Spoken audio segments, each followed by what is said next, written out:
कृषि विज्ञान केंद्र के प्रभारी डॉक्टर संदीप कुमार ने कहा, किसान समय और फसल चक्र का ध्यान रखें तो रसायन प्रयोग किए बिना भी खेती संभव है। उन्होंने कहा, सामाजिक परिवर्तन के चलते आज मनुष्य जीवन और खेती को अत्यधिक रसायनों पर निर्भर होना पड़ रहा है। दूसरे बदलाव से आज समाज में रिश्ते भी खत्म होते नजर आ रहे हैं, जो चिंताजनक है। कस्बे में डेयरी चौक पर स्थित राजकीय कृषि बीज भंडार पर बृहस्पतिवार को विकासखंड स्तर पर कृषि सूचना तंत्र के सुदृढ़ीकरण एवं कृषक जागरूकता कार्यक्रम का आयोजन किया गया। कार्यक्रम के बीच में देर से पहुंचे मुख्य अतिथि ब्लॉक प्रमुख चौधरी रामपाल सिंह ने फीता काटकर कार्यक्रम की औपचारिक शुरुआत की। ब्लॉक प्रमुख ने कहा, किसान को फसल में आ रही बीमारी को अच्छे से समझकर उसका उपचार करना चाहिए। उन्होंने स्वजनों के लिए वृक्षारोपण करने का भी आह्वान किया। कृषि विज्ञान केंद्र के प्रभारी डॉक्टर संदीप चौधरी ने सामाजिक बदलाव को अच्छे ढंग से समझाते हुए कहा कि पहले मनुष्य जीवन में छोटी छोटी बीमारियों को घरेलू नुस्खे से ही दूर कर लिया करता था और खेती में जैविक खाद का ही प्रयोग होता था। रसायन के बढ़ते प्रयोग ने वर्तमान में जहां मनुष्य जीवन को बीमार बना दिया है, वहीं अत्यधिक उपज लेने की होड़ में किसान फसलों में अत्यधिक रसायन का प्रयोग कर रहा है, जो चिंताजनक है। उन्होंने वर्तमान में मोबाइल को सबसे अधिक खर्चीला बताया। कृषि विज्ञान केंद्र के डॉक्टर अजय कुमार ने गन्ने की फसल को समय पर बोने, उसमें खाद्य एवं रासायनिक बारीकियों, मात्रा और फसल चक्र को सिलसिलेवार समझाया। लीड बैंक के प्रबंधक सेवाराम जागलान ने कहा कि कृषि प्रधान देश की जीडीपी को कृषि पर आधारित बताया। उन्होंने किसी भी बैंक से संबंधित शिकायतों के निस्तारण के लिए भी किसानों को जागरूक किया और कहा कि ऋण लेकर किसी भी तौर पर अपनी सिविलियन को खराब नहीं होने देना चाहिए। पशु चिकित्सक इमरान ने किसानों को पशुओं से संबंधित विभिन्न योजनाओं की जानकारी दी। भाजपा नेत्री रूबी चौधरी ने कहा, पहले घरेलू नुस्खे का प्रयोग कर लोग ठीक होते थे, लेकिन आज कृषि में अत्यधिक रसायनों के प्रयोग से इंसान हर खाद्य पदार्थ के माध्यम से जहर ले रहा है। मंच पर पशु चिकित्सा फार्मासिस्ट ओमपाल सिंह, गजराज सिंह, किसान डॉक्टर रोहित तोमर आदि भी मौजूद रहे। आप देख रहे हैं झुंझाना से प्रेमचंद वर्मा की ये रिपोर्ट। आइए सुनते हैं वक्ता।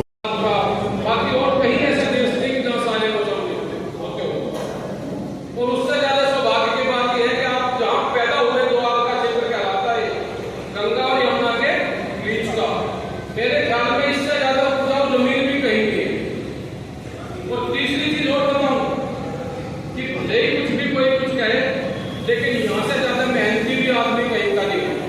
आप बरेली से आगे जाकर देख लो क्या मेहनत होगी, क्या नहीं जाकर कभी देखो। हमको वो दे जो यहाँ गन्ने का वातावरण यहाँ के लिए नहीं है, और हमने गन्ना पैदा कर दिया, 100 क्विंटल गन्ना पैदा कर दिया या नहीं किया। ये केवल मेहनत थी, मैं फी जोड़ दिया। लेकिन पिछले 5-4 साल में हमारे अंदर बहुत परिवर्तन आया, बहुत ज्यादा परिवर्तन आया, हर चीज में परिवर्तन आया। मैं बार बार कहता हूं कि तो आप मुझे ये बताओ, जिसके हम केवल खेती पर डिपेंड है, उसके हम मोबाइल निकले हैं। ये जो एक मोबाइल है, ये एक मोबाइल, ये कम से कम 1 बीघा जमीन का खर्चा है या नहीं है। जिस कंपनी के भी मोबाइल है वो 3-4 साल में अपडेट देना बंद कर दे, यानी कि मोबाइल में अपडेट नहीं होता, फिर आपको 3-4 साल में बदलना पड़ेगा। 20-25 हजार से कम का मोबाइल नहीं आता, मैं तो कम से कम बता रहा हूं। और इसके अंदर एक बहुत छोटी सी चीज पड़ती है, बहुत छोटी सी माइक्रो कह रहा है, माइक्रो है ना, सिम। उससे ज्यादा चीज तो मैंने आज तक धरती पे कोई नहीं देखी। कितना छोटा सा है, अगर आपका बैलेंस खत्म हो गया तो बीच में बात होगी छुट्टी। कितनी बढ़िया टेक्नोलॉजी है, पूरा देश 5-6 चीजों आदमियों के लिए कमा रहा, पूरा देश। और ज्यादातर हमसे कमा रहे हैं जिनकी कमाई कुछ नहीं है। क्यों भाई? वोडाफोन है, एयरटेल है, जियो है, भारत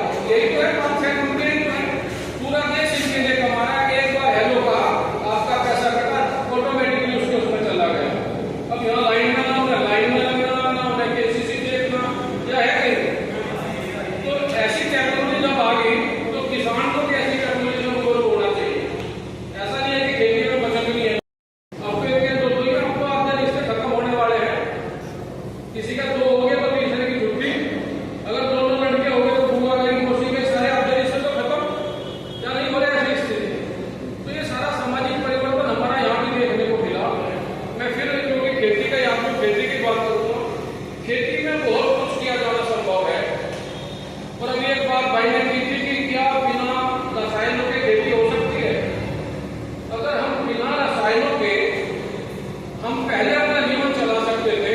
अगर खेत में काम कर रहे, किसी का लोहे की फाड़ लगी, किसी का लगी, दिखाने जा रहा कोई नहीं, जिस खेत की मिट्टी में काम करे वही मिट्टी लगा देते, या नहीं था ऐसा, हम ठीक हो जाते, हमारे बुखार हो गया, ताकि है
लेकिन पकेगा कहाँ वो आके, कहाँ बनता है खाना, दोनों रसोई में या नहीं बने, गैस पे हैं? और रसोई में किस चीज में बनेगी वो दाल, गैस पे, प्रेशर कुकर में। क्या नाम है उसका, प्रेशर कुकर। केवल हिंदुस्तान में काम करता है प्रेशर कुकर, बाकी दूसरे देश में जब जाकर प्रेशर कुकर मांगूंगा पहले ही बता देगा भारतीय है, इंडियन है। क्यों? क्योंकि इस काम को करते ही नहीं। अगर आप दाल, कोई भी दाल, विशेषकर हम अपने यहाँ उड़द की खावे, अगर वो दाल, अगर आप अब से 30 साल पहले जाओ, जब हमारी ताइयाँ दादी दाल बनाती थी तो उसका उखाड़ उतारे थे कि नहीं उतारती थी, जो सफेद ऊपर झाड़ आए थे उसके, वे सारे उतार के जब उसे ढकती थी, जब उस दाल को उबालती थी। अगर आज भी आपने ये काम शुरू कर दिया तो मैं दावे से कहता हूँ कि घुटने तो किसी के खराब नहीं होंगे, क्योंकि सबसे बड़ा अटैक अगर दाल का जो विष है वो आपके कैल्शियम के घुटनों पे ही करता है। ये आप कर सकते हैं, लेकिन हिम्मत नहीं किसी की करने की, क्योंकि कहीं नहीं लगता वो घर में इसी जितनी दाल को कढ़ाई में बना दे। और दिक्कत तो एक भी है, अगर कह भी दिया तो सबके यहाँ, हमारे यहाँ गैस है, गैस ही है, सबके यहाँ गैस तो बन रहा। वो जब सिलेंडर जो सा 1 महीने चलेगा, 15 दिन में खत्म हो जाएगा, तो अगली बार वही कहेगा चाहे में बना ले। लेकिन इसका समाधान ये है कि आप प्रेशर कुकर में आप दाल डालते हो, उसका 3.5-4 गुना पानी डालते हो, तो जब वो उबाल, ढक्कन मत लगाओ, जब उसका वो उबाल आ रहा तो काम पतीली में कर लेते, वो प्रेशर कुकर में करो, जो उसका झाग है उसे सारे को बाहर निकाल लो, और उसके बाद जब सारा बाहर निकल जाए प्रेशर कुकर को ढक दो। फिर जैसे काम करता है प्रेशर कुकर ऐसे करो, और उस दाल का प्रयोग करो, निश्चित आपको घुटनों को भी आराम मिलेगा। दूसरी चीज खेती से जुड़ी हुई थी कि पहले हम हल चलाते थे, बहुत सारे चलते था, हल भी चलता था, कल्टीवेटर चलेगा, तो उसके जो लोहा था वो घिसता था, हाथ जो थे उसके वे घिसे थे। हमारे मेरे ख्याल में एक सीजन में ही ट्रैक्टर के हो जाए हल के ऊपर बदल जाते। दूसरे वो जो घिसा हुआ लोहा था वो कहाँ था, जमीन में था, जमीन में आयरन की पूर्ति होती रहती थी। अब जमीन में आयरन की पूर्ति नहीं होती, क्योंकि ऐसे ऐसे रुपए आ गए कि 2-2 साल नहीं घिसते, है नहीं ऐसी स्थिति। दूसरी चीज अब फिर आओ, उधर तो खेत में खत्म हो गया आयरन, और अब फिर रसोई में आओ, रसोई में क्या आ गया, किसी के पास लोहे का चक्कू हो तो बताओ, किसी के पास लोहे की कढ़ाई हो तो बताओ, तवा ही चल रहा हमारे यहाँ लोहे का, तो तवा तो अभी चल रहा लोहे का बस। तो ये सारे परिवर्तन काम हुआ कि उधर वो नहीं मिल रहा, इधर यहाँ से नहीं मिल रहा, तो हमारे यहाँ शरीर में लोहे की कमी कहाँ से पूर्ति होती है, हीमोग्लोबिन। अगर आप ब्लड टेस्ट कराते हो तो हीमोग्लोबिन से पूर्ति होती है। हमारे यहाँ हीमोग्लोबिन का लेवल जो जेंट्स में 16-18 होना चाहिए, लेडीज में 13-14 होना चाहिए, वो लेडीज का घटकर 10 के आसपास आ गया, जेंट्स का 14-12 आ गया। तो ये सारा परिवर्तन कहीं से नहीं आया, केवल सिर्फ खेती से आया। और हाँ, बस उन्हें ये नहीं पता था कि इसका प्रभाव क्या है, इसका अर्थ क्या है, तो लेकिन उनको पता था कि विज्ञान का काम है, सही काम है। अगर आप गन्ना बोने जाते हो, देखो पिछले दिनों 2 साल कोरोना रहा, कोरोना में हर व्यापार हो, चाहे कोई कंपनी हो, सब कंपनी फेल रही, लोगों की नौकरी तक छूट गई, और जिन्हें गाँव में बदबू आ रही थी, आ रही थी नहीं आ रही थी, अगर गाँव में तो गोबर में बदबू आ रही, फलाने में बदबू आ रही, वो भी 20-30, 40-40 किलोमीटर पैदल चल के सही रात में काम आने लगे, और फिर गाँव छोड़ के नहीं गए वो लोग, या नहीं, क्योंकि वहां जान बच गई।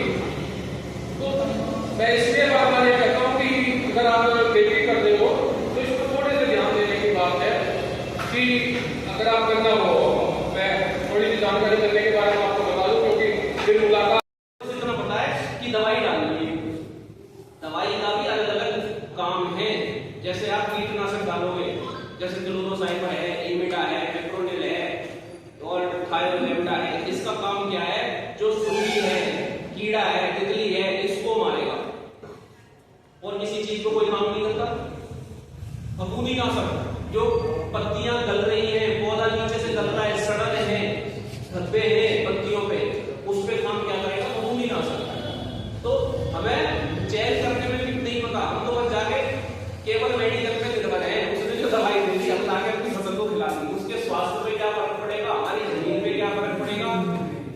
और एक आजकल ये व्हाट्सएप इंडस्ट्री और फेसबुक, एक ये यूट्यूब, इस पे बहुत सारे समाधान हैं कि हर समस्या का समाधान है कि जी हम मतलब बिजी है हम।